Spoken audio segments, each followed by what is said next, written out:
Hi, welcome back to Learning King guys. So, paano kumita ng pera gamit ang GCash? Ayan guys, so marami tayong paraan na pwedeng kumita dito sa GCash or sa online gamit ang GCash apps. Ayan, so ang gagawin lamang po natin, ayan, make sure na meron tayong account dito sa GCash and papasok tayo sa GCash guys, no? So, himay-himayin natin sa inyo paano tayo kumita ng pera dito.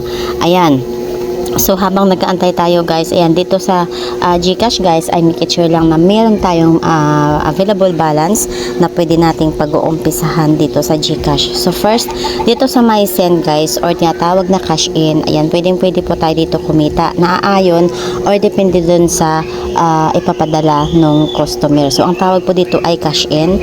Ayan, so next one naman guys ay dito sa my e-load. Ayan guys, so ang e-load or load ay patok na patok pa rin para sa ating mga customer. So although sikat na yung internet, pero ang mga tao mas pinipili pa rin gumamit ng data. Ayan, ito yung mga network na available dito sa GCash guys. Globe, TM, ayan, Gomo, Smart TNT, and dito.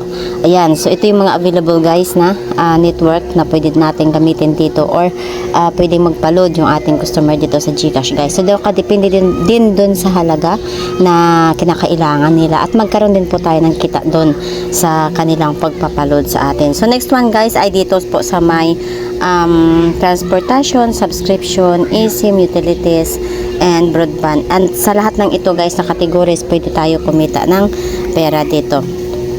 Next one guys ay dito po sa may transfer. So dito sa may bank transfer guys, pwede rin po tayo dito kumita ng pera. So depende po doon sa bangko na kinakailangan din ng ating customer. So meron din tayong mga commission dito guys, no. Ayan, so next one is dito sa may bills guys. Ayan, pag i-open po natin itong bills guys, and marami po tayong makikita dito ng mga bills payment like home credit, ayan, water utilities, Meralco, Keyload, kuryente, ayan, and marami pa po. So hindi na po natin ito i-open ang bills for GCash security. Ayan, so sana nakatulong ito sa inyo. Of course, kung oo, please don't forget to hit like, subscribe, and join us sa ating video. Have a nice day!